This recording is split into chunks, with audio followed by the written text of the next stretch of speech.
end of the Trans-Lunar Injection. जी हाँ, translunar injection किसी भी इंटरप्लेनेटरी मिशन के लिए बहुत ही आवश्यक परंतु कठिन ऑपरेशन होता है। इस सफल मैन्यूवर के बाद चंद्रयान 3 पृथ्वी से दूर निकलकर चंद्रमा के प्रभाव क्षेत्र में एक हाइपरबोलिक ट्रेजेक्ट्री के द्वारा पहुंचाया गया। पुनः 5 अगस्त 2023 को लूनर ऑर्बिट इंसर्शन के द्वारा चंद्रयान 3 को 160 किलोमीटर के पेरिलून और 18,000 किलोमीटर के अपोलून के साथ चंद्रमा के एलिप्टिकल ऑर्बिट में स्थापित कर दिया गया। TLI के तरह LOI भी एक बहुत जटिल ऑपरेशन होता है। इसमें हमें यह ध्यान देना आवश्यक होता है कि उपग्रह के वेगमान को एक निश्चित बिंदु से घटाया जा सके, अन्यथा उपग्रह चंद्रमा के प्रभाव क्षेत्र से बाहर निकल जाएगा।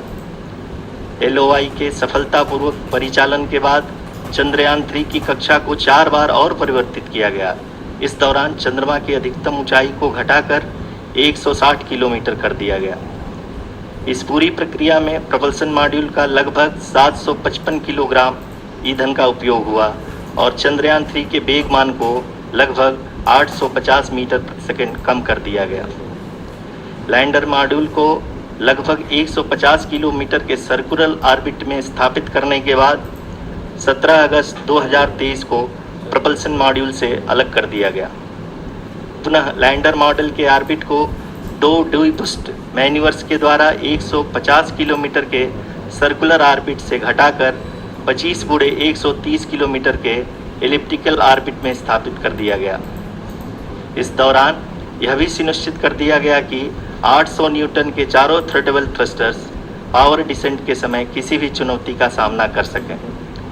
लैंडर मॉड्यूल इस ऑर्बिट में 4 दिन तक चंद्रमा की परिक्रमा करता रहा ताकि इसके सभी सब सिस्टम को पावर डिसेंट से पहले कार्यात्मक रूप से वेरीफाई और वैलिडेट किया जा सके। इस दौरान चंद्रयान 2 और लैंडर मॉड्यूल की आपस में बातचीत भी हो चुकी है। और संक्षेप में अब तक की यात्रा की बात करें तो लैंडर मॉड्यूल अब तक 21 बार पृथ्वी के और लगभग 120 बार चंद्रमा का चक्कर लगा चुका है और इस पूरी यात्रा में लगभग 55 लाख किलोमीटर की यात्रा भी पूरी कर चुका है। अब तक के इस पूरे अभियान में यह भी सुनिश्चित किया गया कि सारे ऑर्बिट मैन्यूवर्स इस प्रकार किए जाएं कि लैंडिंग साइट पावर डिसेंट की शुरुआत से ही लैंडर के ऑर्बिटल प्लेन में बना रहे।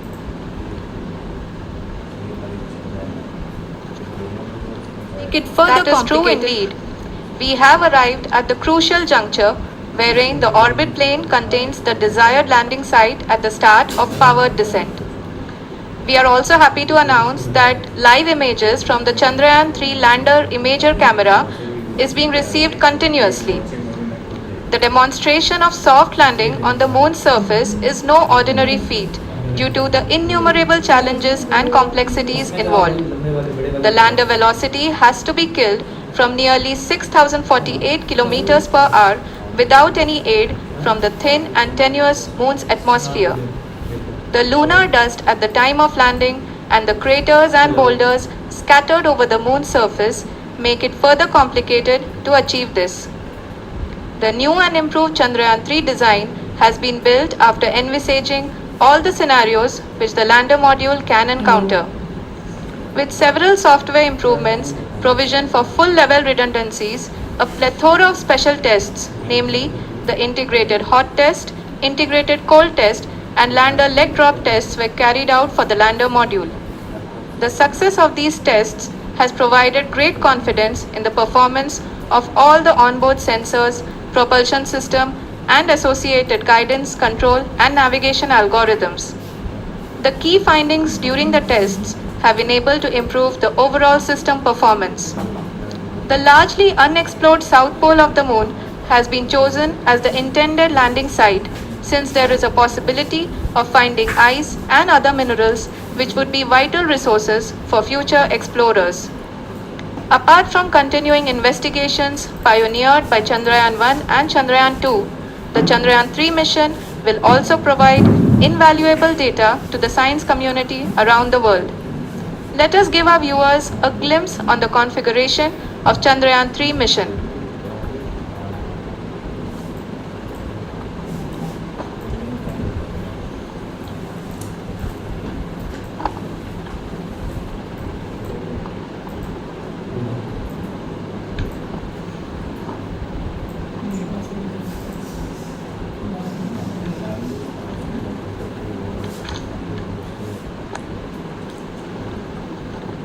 चंद्रयान 3 का मिशन प्लान लगभग चंद्रयान 2 की तरह ही बनाया गया है।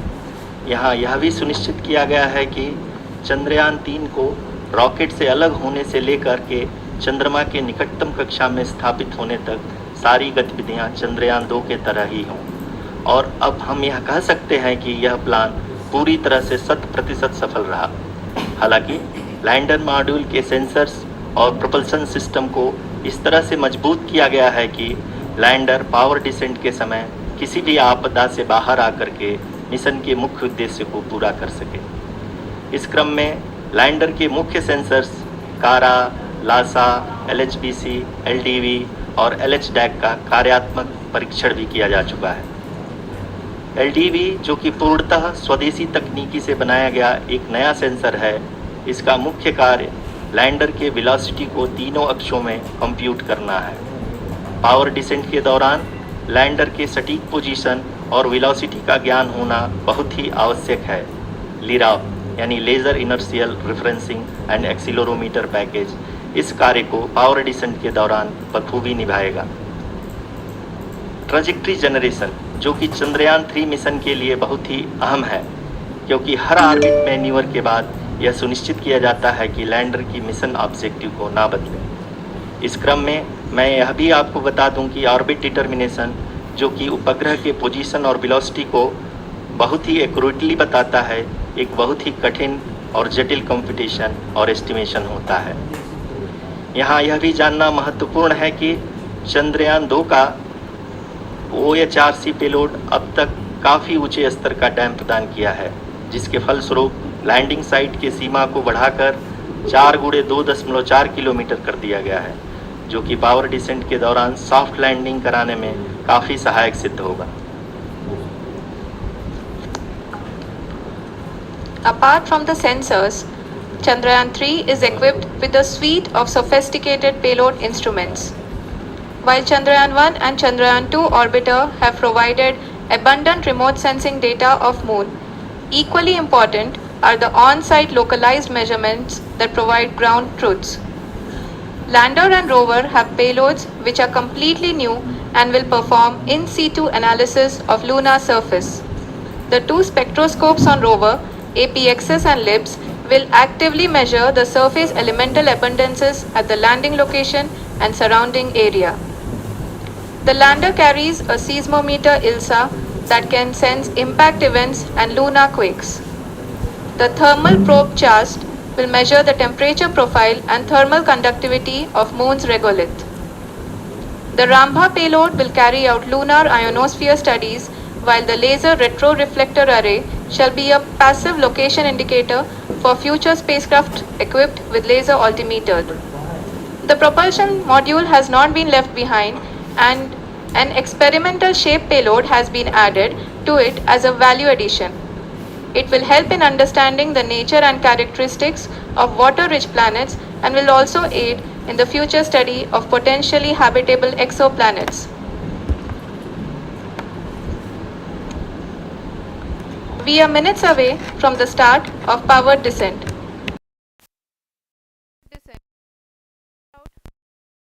Normal landing sequencer or ALS, which is a series of instructions preloaded to the lander module. These instructions include the commands to be executed, data to be collected and analyzed, and decisions to be made and executed autonomously throughout the powered descent.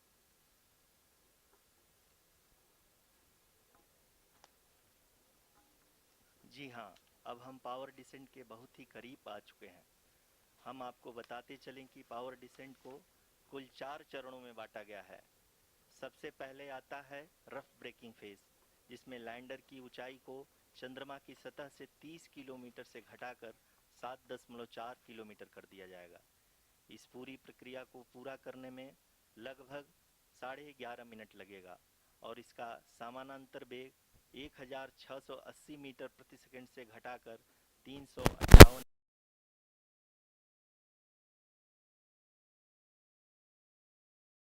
Data from ISRO's Deep Space Network IDSN-32 located in Belalu, Bengaluru. The data is being acquired real-time by station and is flown to the mission operation complex through our communication links.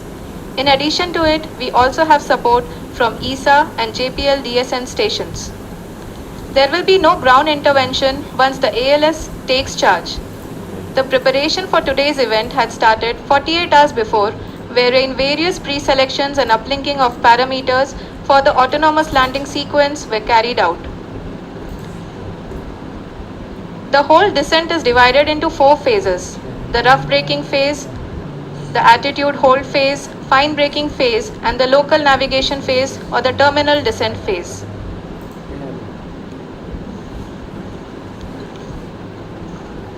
जी हाँ, altitude hold phase, जो कि power descent का दूसरा चरण है, एक बहुत ही महत्वपूर्ण फेज है। इस 10 सेकंड के स्मॉल ड्यूरेशन के दौरान लैंडर के 2 महत्वपूर्ण सेंसर कारा और लासा लैंडर की ऊंचाई की गणना करेंगे। इस फेज के पूरा होते ही लैंडर चंद्रमा के सतह से कुल 6.8 किलोमीटर की ऊंचाई पर होगा। During the rough braking phase, the lander velocity shall be brought down from 1680 meters per second to 358 meters per second. The altitude will be brought down from 30 kilometers to 7.4 kilometers at the end of rough braking.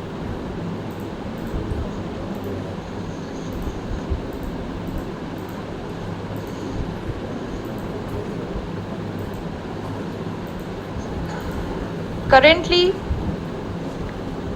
we can see the scientists are analyzing the lander data.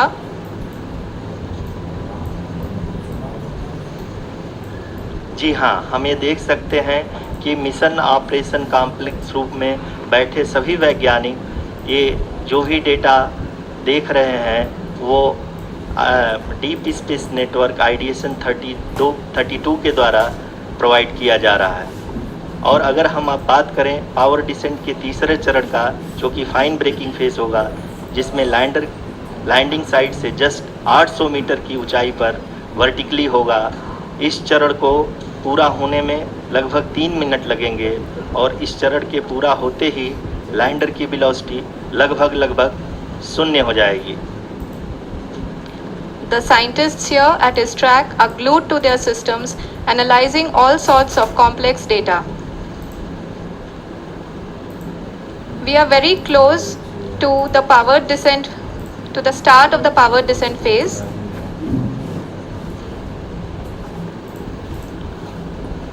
जी हाँ, अगर हम अब बात करें power descent के चौथे और अंतिम चरण का, जो कि लोकल नेविगेशन फेज या टर्मिनल डिसेंट फेज भी कहा जाता है, इस दौरान लैंडर के 2 इंजन बंद कर दिए जाएंगे और लैंडर के सेंसरों द्वारा इसके हाइट और वेलोसिटी की गणना इनर्शियल नेविगेशन को भेज दिया जाएगा। इस दौरान लैंडर 150 मीटर की ऊंचाई को प्राप्त करने के बाद कुल 131 सेकंड लगाएगा। इस पड़ाव पे आने के बाद पुनः लैंडर 22 सेकंड के लिए हॉवरिंग करेगा।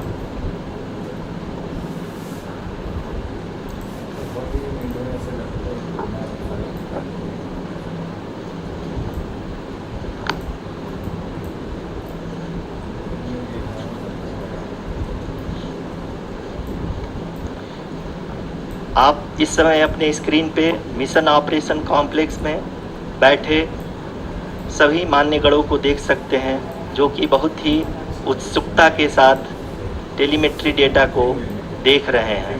अभी हम लोग पावर डिसेंट शुरू होने से जस्ट कुछ ही पल दूर हैं।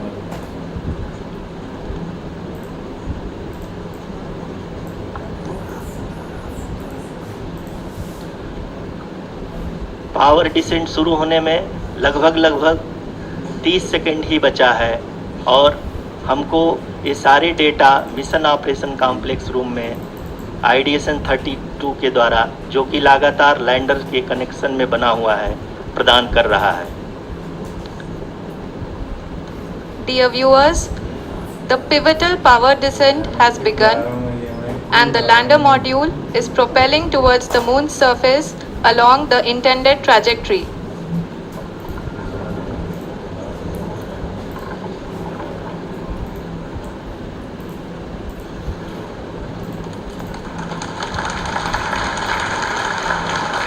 जी हाँ, अब हम देख सकते हैं रफ ब्रेकिंग फेज की शुरुआत हो चुकी है।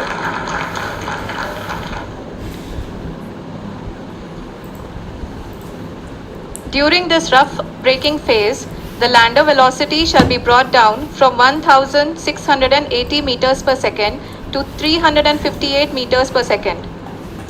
The altitude will be brought down from 30 kilometers to 7.4 kilometers at the end of rough braking. All this in the duration of 690 seconds or 11.5 minutes. Currently, the Laser Inertial Reference and Accelerometer package (LIRAP) is aiding in the navigation. जी हाँ, अभी आप अपनी screen पे देख सकते हैं कि lander अब तक कुल 191 किलोमीटर हॉरिजेंटल दिशा में चल चुका है और अभी तक इसकी वेलोसिटी लगभग 31 किलोमीटर बनी हुई है।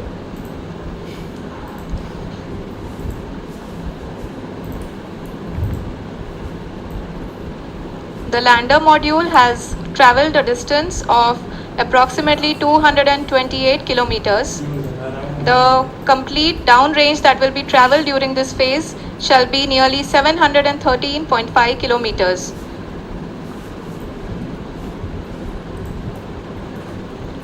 जी हाँ, कुल 745 किलोमीटर के इस रफ ब्रेकिंग फेज में आप देख सकते हैं कि हम लोग लगभग अपनी यात्रा 20% कंप्लीट कर चुके हैं।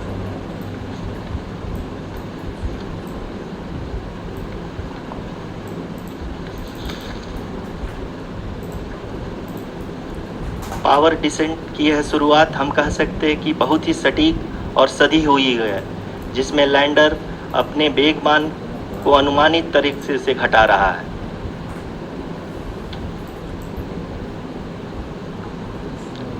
The altitude of the lander module will reduce from 7.4 kilometers to 6.8 kilometers. During the next phase, which is going to be the attitude hold phase. We can currently see that the altitude of the lander module is nearly 31 kilometers. ROCC अभी हम इस ground race को देखते हुए कह सकते हैं कि रफ ब्रेकिंग फेज की शुरुआत बहुत ही अच्छे तरीके से हुई है। आप ये देख सकती हैं कि जो भी प्रोजेक्टेड ग्राउंड रेस है उसी पे अपना लैंडर मॉड्यूल आगे चलते हुए बढ़ रहा है। अभी तक ये देखा जा सकता है कि लैंडर मॉड्यूल लगभग 370 किलोमीटर क्षैतिज दिशा में चल चुका है। The mission operations team is analyzing the data. We can all see the seriousness and the concentration with which each and every parameter of the lander module is being analyzed. The performance so far seems to be nominal. जी आरुषि, चूँकि ALS activate किया जा चुका है इसलिए ground से कोई commanding नहीं की जा रही है। इस दौरान आपके स्क्रीन पे सारे डेटा इसरो के डीप स्पेस नेटवर्क से रियल टाइम में आ रहे हैं। इस मिशन में सेकेंड और थर्ड ऑर्डर गाइडेंस पॉलिनोमियल का प्रयोग हुआ है जो कि इनर्शियल थ्रस्ट और एंगल के हमेशा सुनिश्चित करेगा। During the entire descent, there is no ground intervention as the ALS has taken charge. The preparation for today's event had started nearly 48 hours before, wherein various pre-selections and uplinking of parameters were done. We can see that the vertical velocity of the lander module has been brought down. It is continuously coming down. And the ALS had already been initiated 1 hour before the scheduled time of the power descent start. Following this, the throttleable engine electronics module, the TECM, was switched on and lander was oriented to the favorable attitude. जी हाँ, आप अपनी screen पे देख सकते हैं कि lander module जिसकी शुरुआत में वेलोसिटी 1680 मीटर पर सेकंड थी, लगभग यहाँ पे मैं आपको ये भी बताते चलूँ कि आप अपने स्क्रीन पे देख सकते हैं कि द लैंडर मॉड्यूल का आल्टीट्यूड धीरे धीरे अब कम होता हुआ दिख रहा है और जो कि एक्सपेक्टेड भी है। अभी हम बात करें करेंट आल्टीट्यूड की, तो जो कि 28.6 किलोमीटर के आसपास है। आप स्क्रीन पर ये भी देख सकते हैं Chandrayaan 3 lander imager display. The lander imager is continuously taking photographs of the moon surface, and that is also being streamed here. Currently the horizontal velocity has been brought down and the distance traveled is 574 kilometers. The current altitude is 27 kilometers as can be seen on the screen.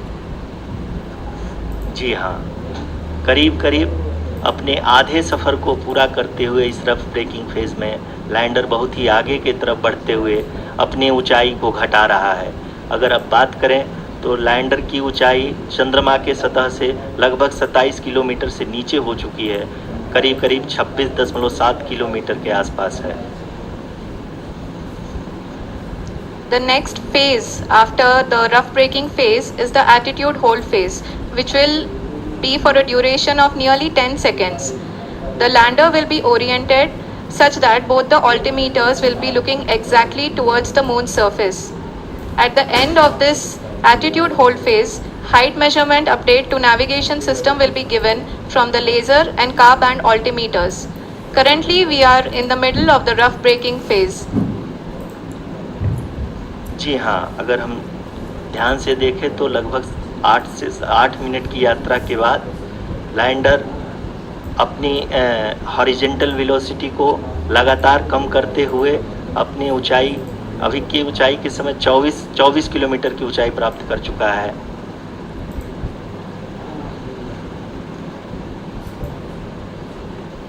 अब तक के आंकड़े को देखते हुए हम कह सकते हैं कि लैंडिंग पूरी तरह से नॉमिनल है। यहाँ पर हम देख सकते हैं कि हॉरिजेंटल वेलोसिटी लगातार कम होती हुई दिख रही है।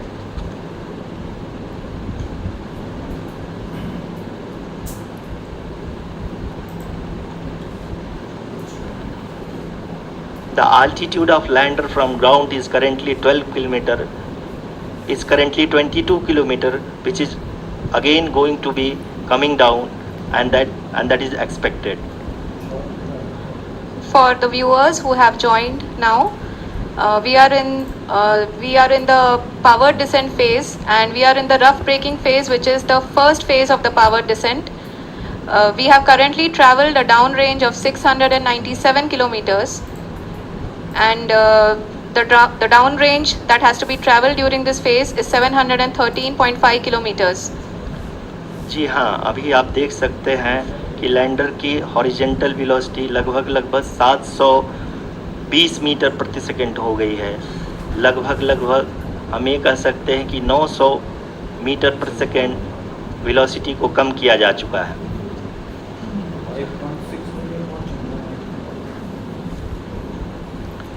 At the same time, we can see the altitude of the lander is just 17.8 kilometer from the moon surface, which is going to be around 7.4 at the end of the rough braking phase.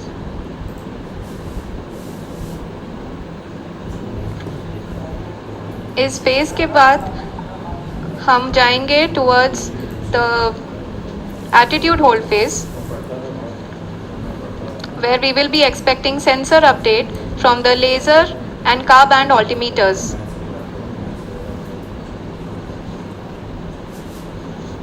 We can see the visualization of the lander module moving towards the moon's surface. The current altitude is nearly 15.2 kilometers and the distance traveled is 754 kilometers. We can also see the image that the lander imager camera has been providing. जी हाँ, इस rough breaking phase के दौरान 800 Newton के चारों throttle engine अपने कार्य को पूरी तरह से अंजाम दे रहे हैं और लैंडर के हॉरिजॉन्टल वेलोसिटी को लगातार कम कर रहे हैं। अब तक लैंडर लगभग अपने 75 से 80% की यात्रा को पूरा कर चुका है।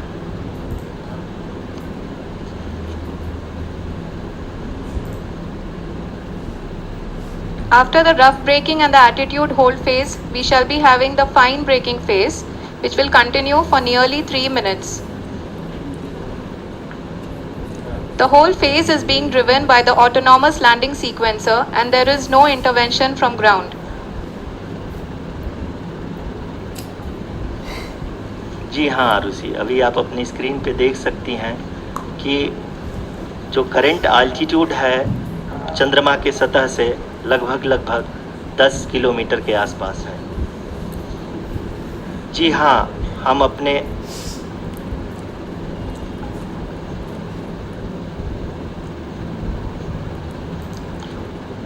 जी हाँ, हमारे प्रधानमंत्री जी श्री नरेंद्र मोदी जी हम सभी का उत्साहवर्धन करने के लिए दक्षिणी अफ्रीका के जोहानसबर्ग से जुड़ गए हैं।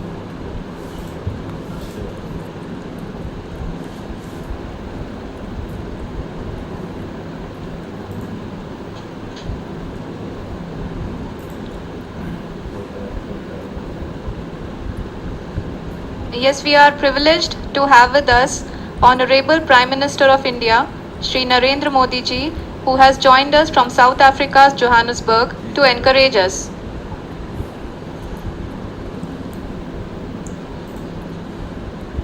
जी हाँ, आप ये देख सकते हैं एल्टीट्यूड होल्ड फेज भी बहुत ही आसानी से लैंडर फेज ने पार कर लिया है और अब फाइन ब्रेकिंग की शुरुआत हो चुकी है। अभी हम ये देख सकते हैं कि लैंडर की ऊंचाई लगभग 5.6 किलोमीटर है, जो कि इस फेज के उपरांत लगभग 800 मीटर हो जाएगी।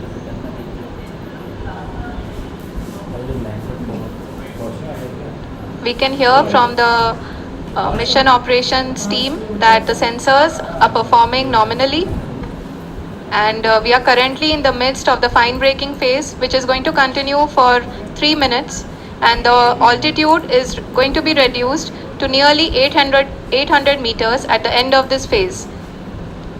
जी हाँ, जैसा कि आरुषि जी ने बताया कि लगभग 3 मिनट के उपरांत लैंडर की हाइट लगभग 800 मीटर वर्टिकली होगी और यहाँ पे लैंडर की horizontal velocity, vertical velocity, even down range भी लगभग शून्य होगा। We can see the visual of the lander module and we can see that the down range traveled is nearly 831 kilometers.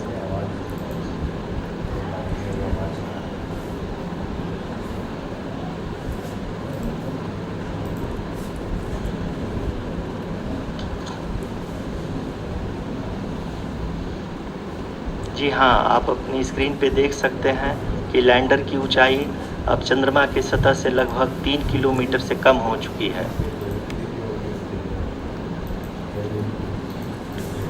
We are very close to the moon's surface, nearly 2.6 kilometers as we can see.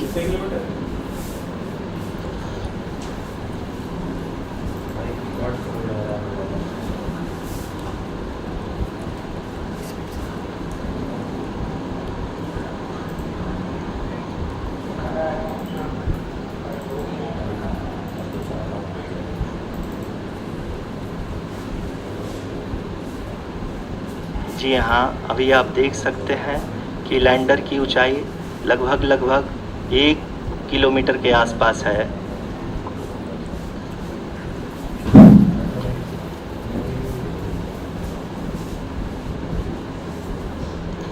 We are nearing the final phase of the power descent, which is going to be the vertical descent phase or the local navigation phase.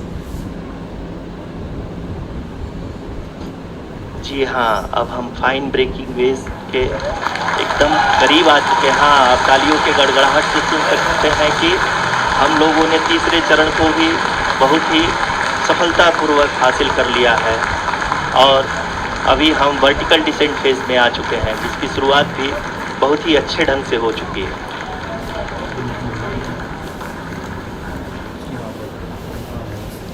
Lot of applause indicates that till now the performance has been nominal.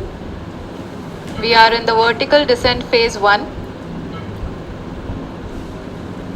The altitude is being brought down from 800 meters and we are nearing and approaching the lunar surface. जी, आप अपने screen पे देख सकते हैं कि lander का height लगातार कम होता जा रहा है। इस समय हम लैंडिंग साइट के जस्ट ऊपर हैं और इस समय इसकी ऊंचाई लगभग 600 मीटर के आसपास है। इस फेज़ के दौरान लगभग 150 मीटर के ऊंचाई पे पहुंचने के बाद लैंडर अगेन लगभग 20 से 22 सेकंड के लिए हॉवरिंग करेगा। We are above the landing site.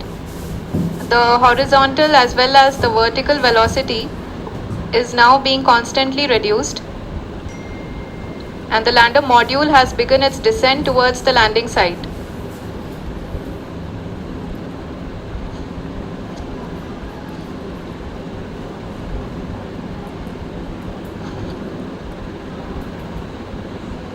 जी हाँ, आप अपने स्क्रीन पे देख सकते हैं ये जो पथ निर्धारित किया गया है, लैंडर पूरी तरह से उसी को ही फॉलो कर रहा है। इस समय हम लगभग 200 मीटर की हाइट से भी कम आ चुके हैं।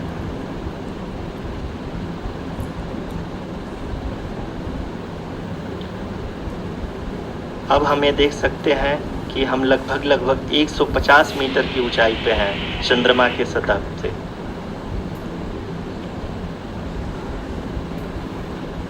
We are approaching the vertical descent phase 2, which will have the lander module hovering at nearly 150 meters above the lunar surface. जी हाँ, आप इस तालियों के गड़गड़ाहट को सुन सकते हैं, जो कि सेकेंड हाइब्रिड फेज के कंप्लीट होने के बाद इन सारे वैज्ञानिकों के द्वारा की जा रही है।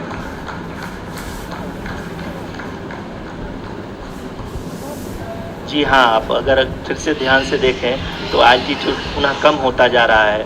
अभी हम लोग लगभग 135 मीटर की ऊंचाई पे हैं।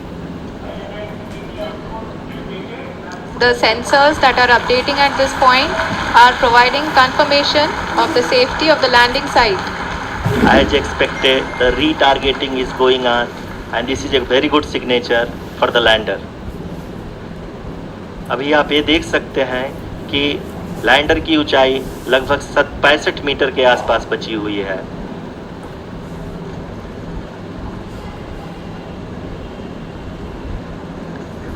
Currently, only 2 engines are now being fired, and we are nearly at zero velocity, vertical and horizontal. We were hovering, and now we are approaching the moon's surface. धीरे धीरे लैंडर की वेगबान को कम किया जा रहा है और हम अब लगभग 50 मीटर से भी कम आ चुके हैं। We can see the Honorable Prime Minister, Shri Narendra Modi ji, who is here to encourage us, and he is critically looking at the visuals.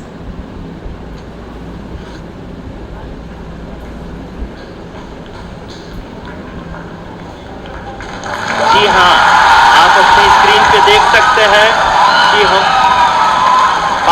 Lander module People are applauding. Let us all wait to hear from the Secretary Department of Space and Chairman ISRO, Shri S. Somnath.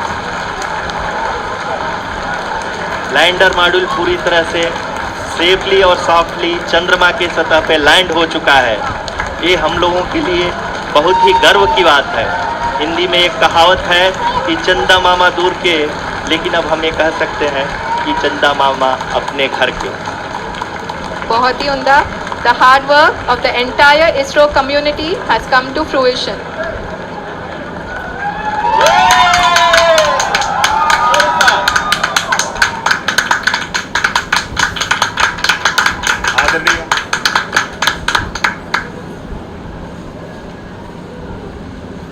आदरणीय प्रधानमंत्री जी, नमस्कार sir. We have achieved soft landing on the moon. India is on the moon. Sir, I request our Honorable Prime Minister to address us and bless us. Thank you, sir.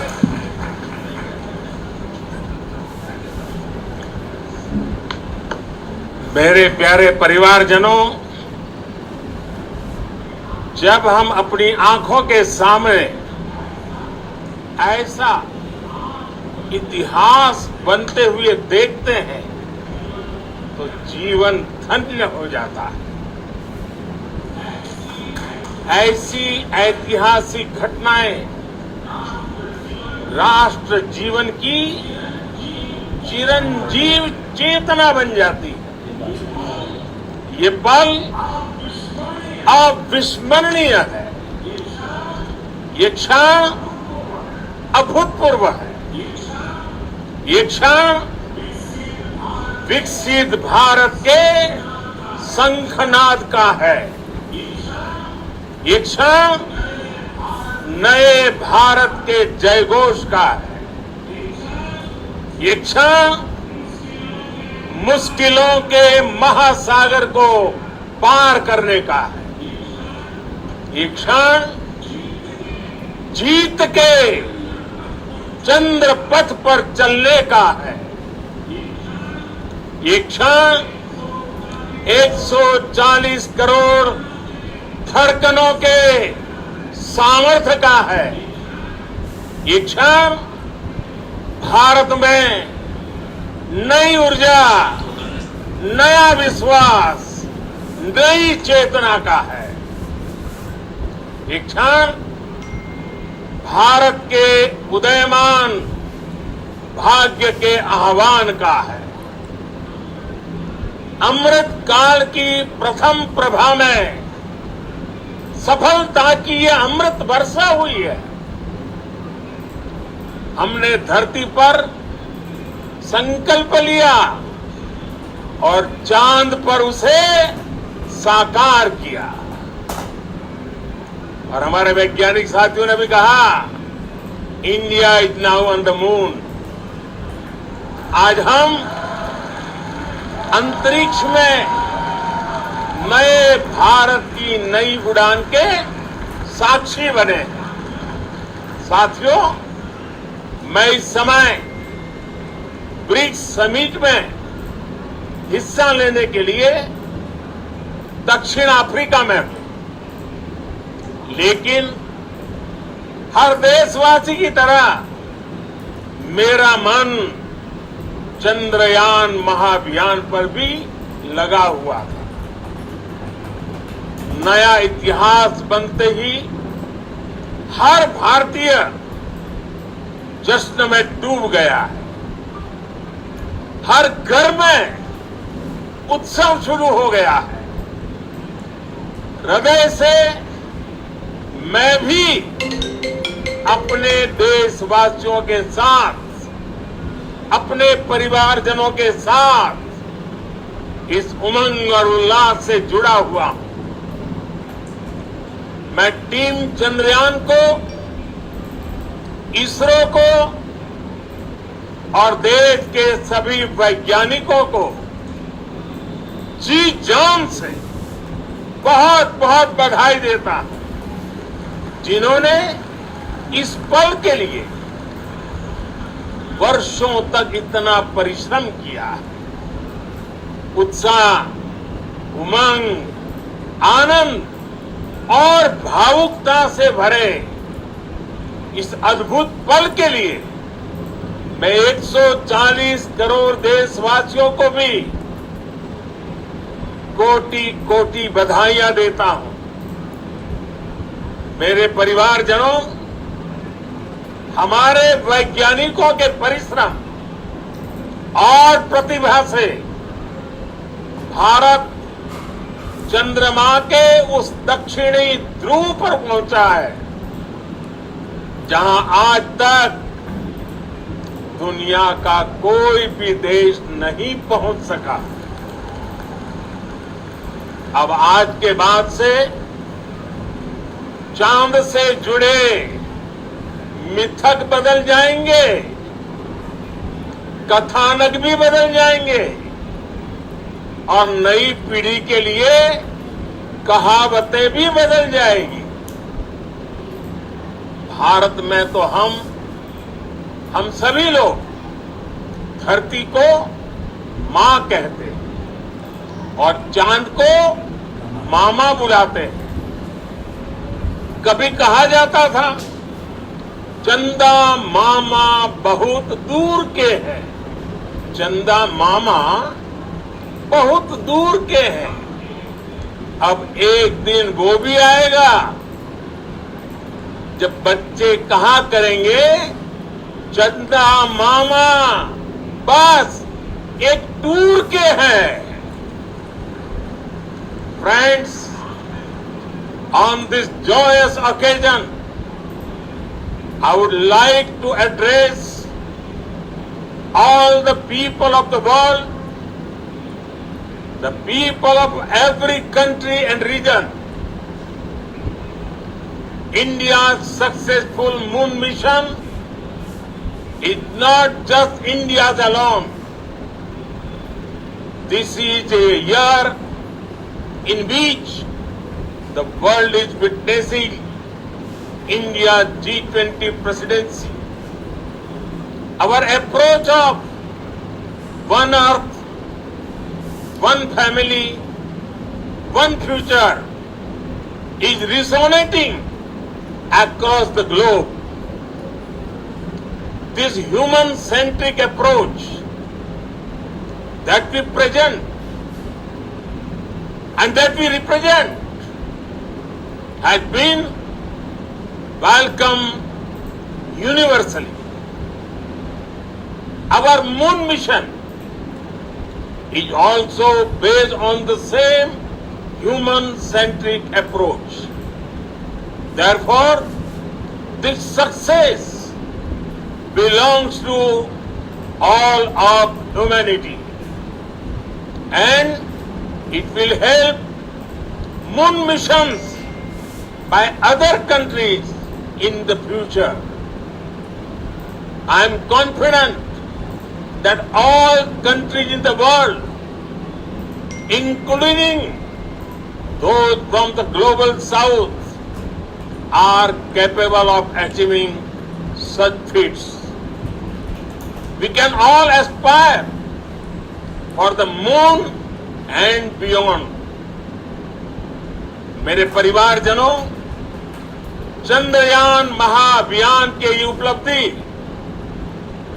Bharat की उड़ान को चंद्रमा की कक्षाओं से आगे जाएगी। हम हमारे सौर मंडल की सीमाओं का सामर्थ्य परखेंगे और मानव के लिए ब्रह्मांड की अनेक संभावनाओं को साकार करने के लिए भी जरूर काम करेंगे।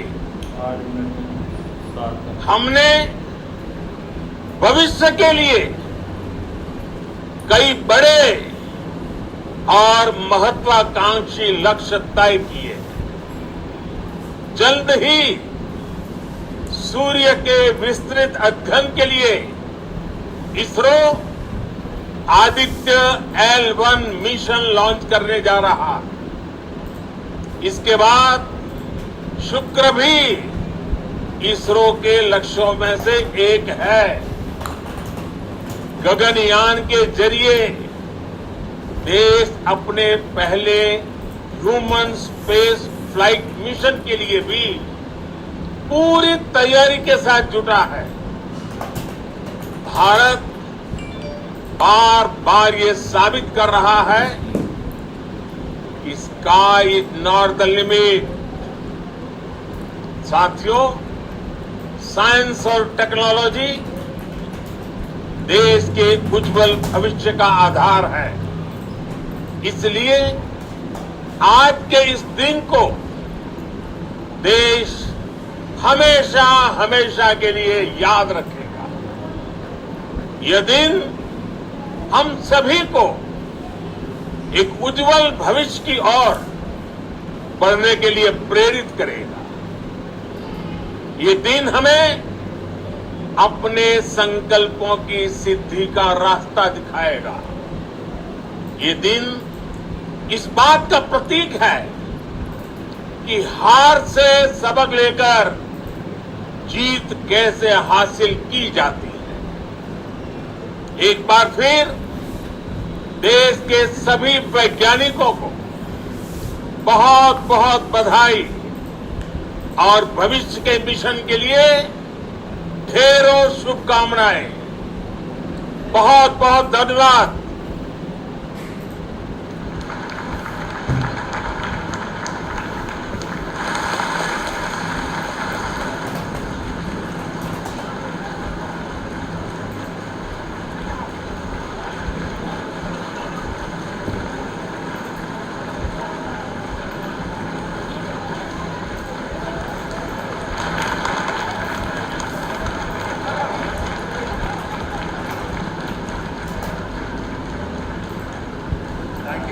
Thank you, Adranaya Pradhan Mukherjee, for being part of our journey to this success. And let me take this opportunity to thank the people behind this mission. The project director of Chandrayaan 3 is here. Veera Muthuvel, congratulations to you. The associate director, Kalpana, and the mission operations director, Srikanth. And the satellite was built at your house satellite center, Shankar and the director.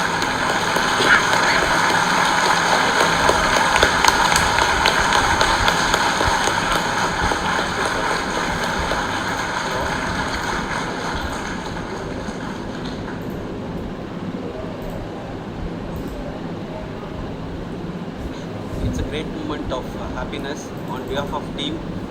It gives me immense satisfaction on achieving this goal as project director of this mission.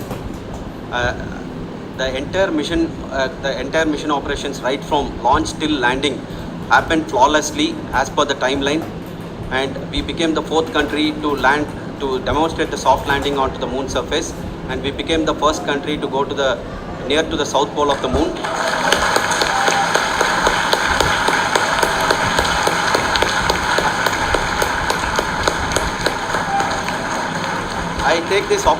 I take this opportunity to thank navigation, guidance and control team, propulsion team, sensors team and all the mainframe subsystems team who have brought success to this mission. I also take the opportunity to thank the Critical Operations Review Committee for thoroughly reviewing the mission operations right from launch till this date. The target was on spot because of the review process. I also thank the ISRO higher management, right from Chairman ISRO, Director URSC and all the center directors and higher ISRO officials. And finally, my thanks to the Chandrayaan 3 project executives spread across the ISRO centers. Thank you.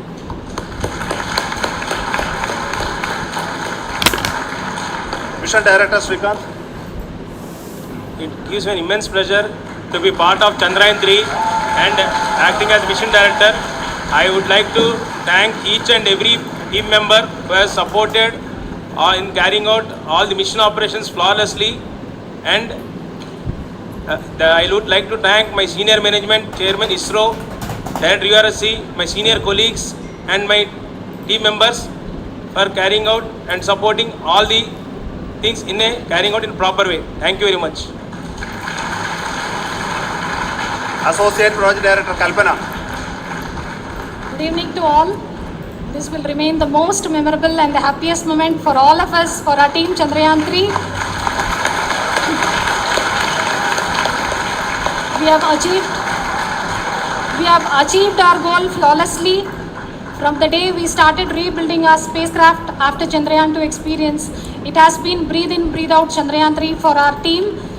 And starting from the reconfiguration to all the special tests and the simulations we have conducted meticulously, and this has been possible only because of our immense effort from our Chandrayaan 3 team, and of course with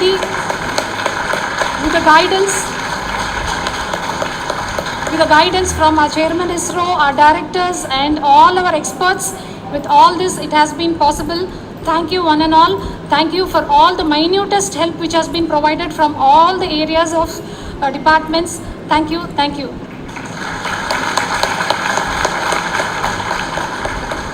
Now, Chandrayaan 3 is a result of the work done by thousands of scientists, engineers, our staff and industries and support team across ISRO and other places, other institutions. And Shankaran has been the lead of the center, which integrated all of these efforts for the last so many years. So I request him to speak on behalf of all of you.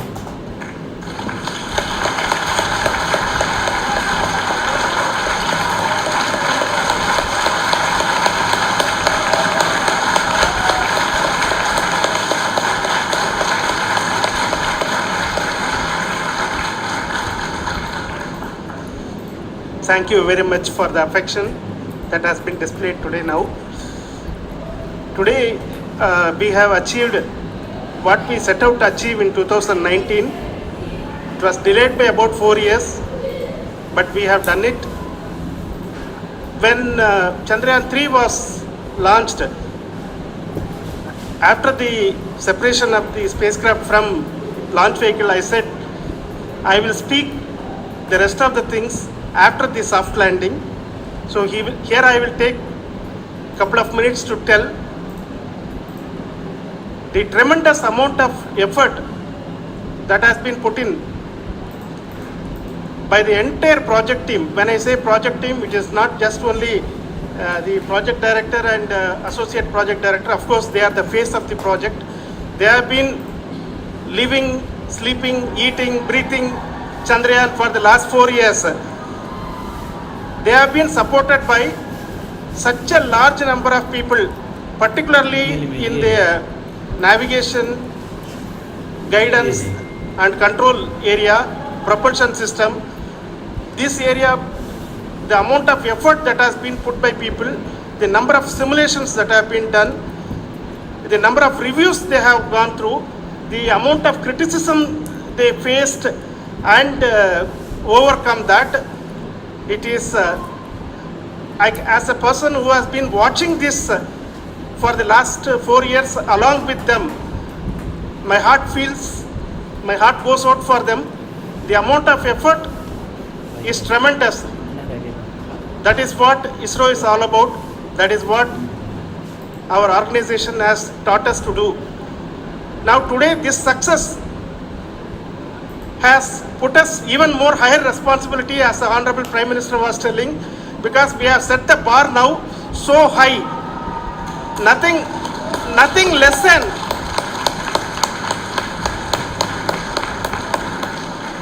less spectacular than this is going to be inspiring for any of us in the future.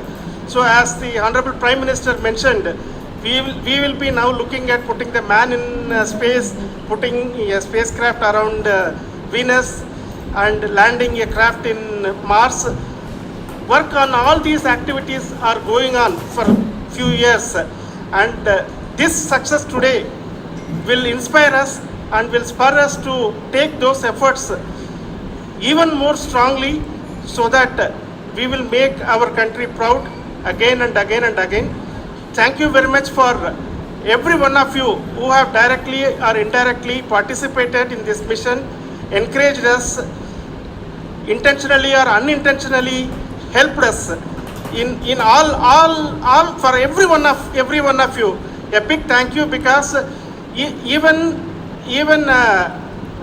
casual remark, an unintended point can help a person who is striving to reach a goal.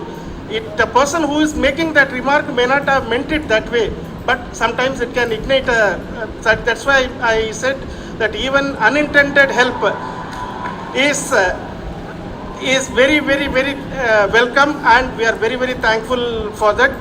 Thank you, Team ISRO, for supporting all of us. The amount of affection we received when this mission came into this final stage, the number of people who gave us confidence that nothing can go wrong and this is going to be successful. The amount, in fact, I was not that much confident, because we have seen couple of times issues, because I know very well as a person who has been doing in this domain for 36 years, I know there are thousands of things.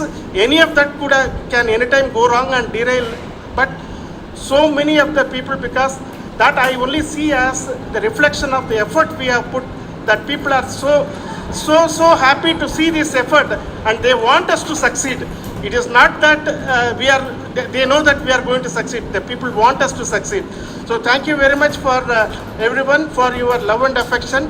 We will continue to do our best and make our flag fly, ISRO's as well as India's flag fly high. Thank you very much.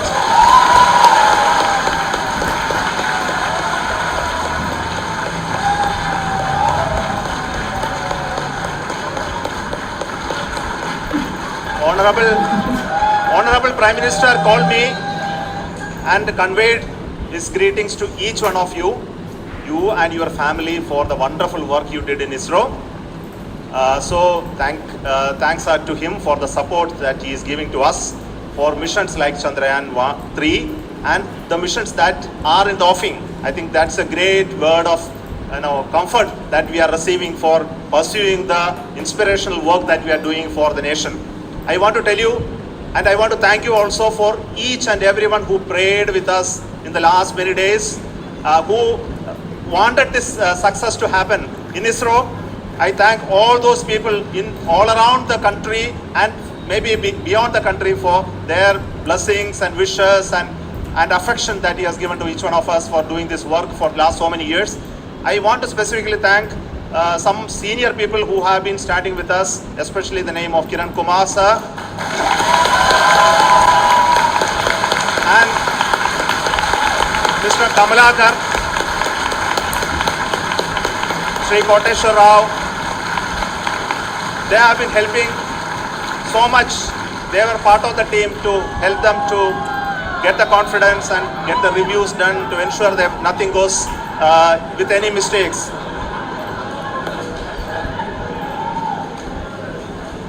And of course, this is not the work of us alone. This is a work of a generation of ISRO leadership and ISRO scientists. And this is a journey we started in Chandrayaan 1, continued in Chandrayaan 2, and Chandrayaan 2 craft is still working and doing a lot of communication work with us. And all the team that contributed to building Chandrayaan 1 and Chandrayaan 2 should be remembered and thanked while we celebrate Chandrayaan 3. And this is an incremental progress and definitely a great, huge one it is. And thank you so much for all the support and work that you have done.